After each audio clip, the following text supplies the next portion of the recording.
बोलो गुरुदेव भगवान की जय। प्यारे कृष्ण कन्हैया लाल की जय।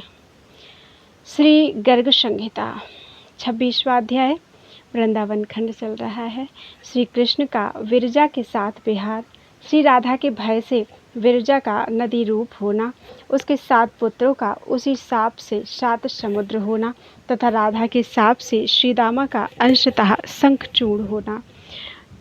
बहुलासु ने पूछा, महामते देवर्षि, आप परापर वेदताओं में श्रेष्ठ हैं, अतः यह बताइए कि अघासुर आदि दैत्यों की ज्योति तो भगवान श्री कृष्ण में प्रविष्ट हुई थी, परंतु शंखचूर्ण का तेज श्री दामा में लीन हुआ, इसका क्या कारण है?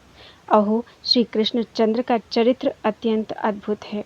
श्री नारद जी बोले, महामते नरेश, यह पूर्व काल में घटित गोलोक का वृत्तांत है, जिसे मैंने भगवान नारायण के मुख से सुना था। यह सर्व पापहारी पुण्य प्रसंग तुम मुझसे सुनो। श्री हरि के 3 पत्नियां हुईं, श्री राधा, विजया अर्थात विरजा और भूदेवी। इन तीनों में महात्मा श्री कृष्ण को श्री राधा ही अधिक प्रिय हैं। राजन, एक दिन भगवान श्री कृष्ण एकांत कुंज में कोटि चंद्रमाओं की सी कांति वाली तथा श्री राधिका सदृश सुंदरी विरजा के साथ विहार कर रहे थे। सखी के मुख से यह सुनकर कि श्री कृष्ण मेरी सौत के साथ हैं, श्री राधा मन ही मन अत्यंत खिन्न हो उठी। सपत्नी के सौख्य से उनको दुख हुआ। तब भगवत प्रिया श्री राधा 100 योजन विस्तृत, 100 योजन ऊंचे और करोड़ों अश्विनियों से जुते सूर्य तुल्य कांतिमान रथ पर, जो करोड़ों पताकाओं और सुवर्ण कलशों से मंडित था तथा जिसमें विचित्र रंग के रत्नों, सुवर्ण और मोतियों की लड़ियां लटक रही थीं, आरूढ़ होकर 10 अरब वेत्रधारिणी सखियों के साथ तत्काल श्रीहरि को देखने के लिए गईं। उस निकुंज के द्वार पर श्रीहरि के द्वारा नियुक्त महाबली श्रीदामा पहरा दे रहा था।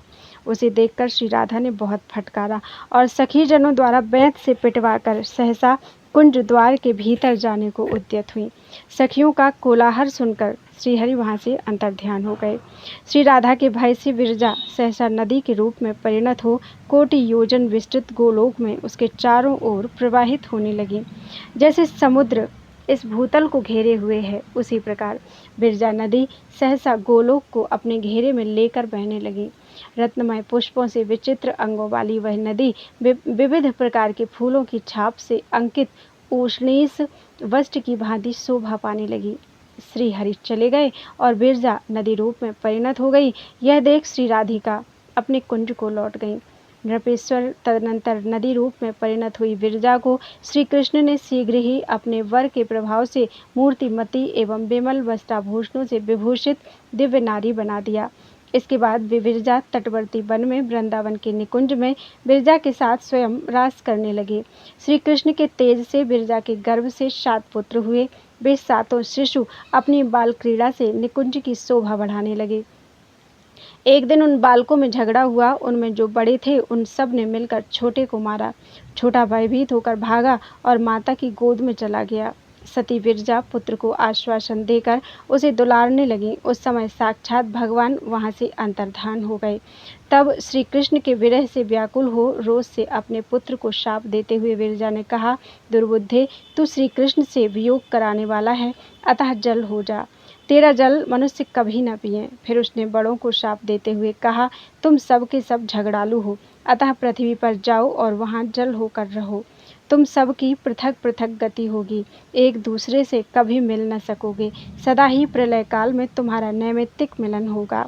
श्री नारद जी कहते हैं, राजन, इस प्रकार माता के शाप से वे सब पृथ्वी पर आ गए और राजा प्रियव्रत के रथ के पहियों से बनी हुई परिखाओं में समाविष्ट हो गए।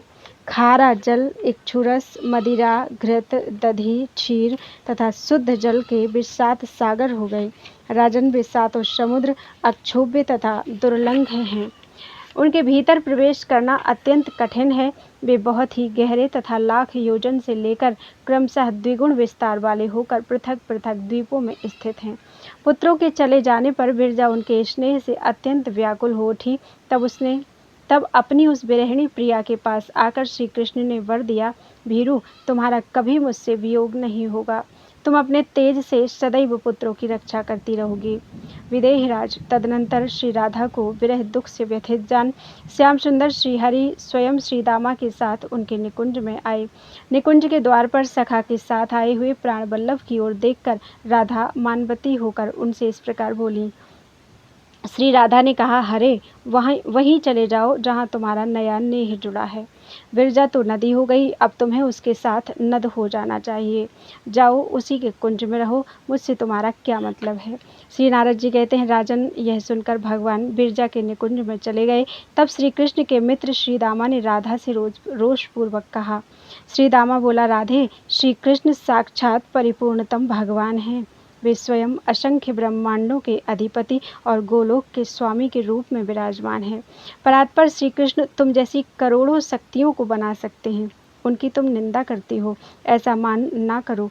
राधा बोली, ओ मूर्ख, तू बाप की स्तुति करके मुझ माता की निंदा करता है। अतः दुर्बुद्धे राक्षस हो जा और गोलोक से बाहर चला जा। श्री दामा बोले, सुबह श्री कृष्ण सदा तुम्हारे अनुकूल रहते हैं, इसीलिए तुम्हें इतना मान हो गया है। अतः परिपूर्णतम परमात्मा श्री कृष्ण से भूतल पर तुम्हारा 100 वर्षों के लिए वियोग हो जाएगा, इसमें संशय नहीं है। श्री नारद जी कहते हैं, राजन, इस प्रकार परस्पर शाप देकर अपनी ही करनी से भयभीत होकर जब राधा और श्री दामा अत्यंत चिंता में डूब गए, तब स्वयं भगवान श्री कृष्ण वहाँ प्रकट हुए। श्री भगवान ने कहा, राधे, मैं अपने निगम स्वरूप वचन को तो छोड़ सकता हूँ, किंतु भक्तों की बात अन्यथा करने में सर्वथा असमर्थ हूँ। वचनम वै स्वनिगमम दूरी कर्तुम क्षमोऽस्म्यहम्। भक्तानां वचनम राधे दूरी कर्तुम न चाक्षमः। कल्याणी राधिके, शोक मत करो, मेरी बात सुनो। वियोग काल में भी प्रतिमास एक बार तुम्हें मेरा दर्शन हुआ करेगा।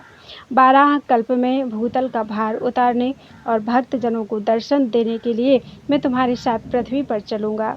श्री दामन, तुम भी मेरी बात सुनो। तुम अपने एक अंश से असुर हो जाओ। वैवस्वत मनवंतर में रासमंडल में आकर जब तुम मेरी अवहेलना करोगे, तब मेरे हाथ से तुम्हारा वध होगा, इसमें संशय नहीं है। तत्पश्चात मेरे वरदान से तुम अपना पूर्व शरीर प्राप्त कर लोगे। श्री नारद जी कहते हैं, राजन, इस प्रकार शापवश महातपस्वी श्री दामा ने पूर्व काल में यक्षलोक में सुधन के घर जन्म लिया। वह शंखचूर्ण नाम से विख्यात होकर यक्षराज कुबेर का सेवक हो गया। यही कारण है कि शंखचूर्ण की ज्योति श्री दामा में लीन हुई। भगवान श्री कृष्ण स्वात्मा राम हैं, एकमात्र अद्वितीय परमात्मा हैं। वे अपने ही धाम में लीला पूर्वक सारा कार्य करते हैं। जो सर्वेश्वर सर्वरूप एवं महान आत्मा है, उनके लिए यह सब कार्य अद्भुत नहीं है। मैं उन श्री कृष्ण चंद्र को नमस्कार करता हूँ। विदेहराज, यह मनोहर वृंदावन खंड मैंने तुम्हारे सामने कहा है। जो नरश्रेष्ठ इस चरित्र का श्रवण करता है, वह पुण्यतम परम पद को प्राप्त होता है। बोलो वृंदावन बिहारी लाल की जय। इस प्रकार श्री गर्ग संहिता में वृंदावन खंड के अंतर्गत नारद बहुलाश संवाद में शंखचूर्ण उपाख्यान नामक 26वां अध्याय पूरा हुआ और श्री वृंदावन खंड संपूर्ण हुआ। बोलो वृंदावन बिहारी लाल की जय। आगे गिरिराज खंड रहेगा। त्वदीयं वस्तु गोविंदम तुभ्यमेव समर्पितम्।